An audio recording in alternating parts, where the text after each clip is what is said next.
So this car only has one bolt. It's a Phillips, and it's right below the armrest section. Go ahead and remove this Phillips bolt.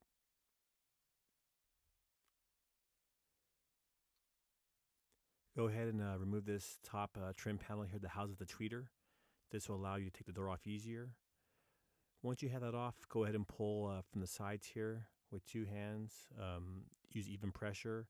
There's clips behind this door. There's just pressure fitted in. So just make your way around the door until you get to the top.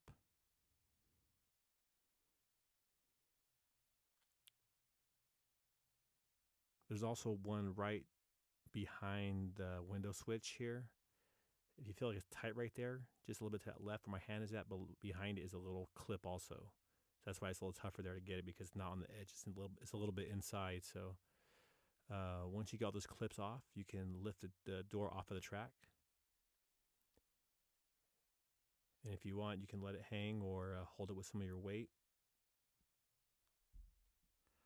So this is the door handle triggers. There's a little tab, just push it down and out.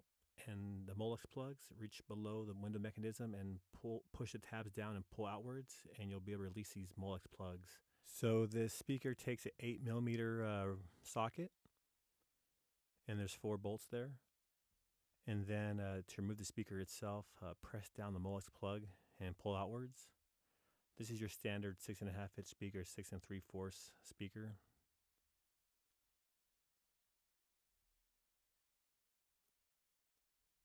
If you're looking for the speaker adapter for this, I'll have it in the description area below, okay? And also some recommended speakers.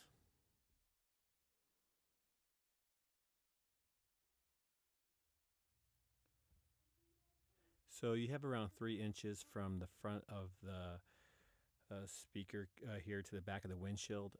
Remind you that you also have to add a speaker adapter on top of this little back plate here, so it probably equals out to 3 inches after the whole thing is said and done.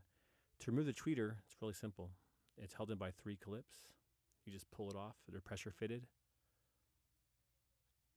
And in the back there, you'll find 2 little screws. I think they're Torx. Maybe they're Phillips. I can't remember what they are, but it's just 2 little screws there. And you remove that bracket and put a new one in, and install a new tweeter. So if you like the video, make sure to give it a thumbs up, and thank you for watching.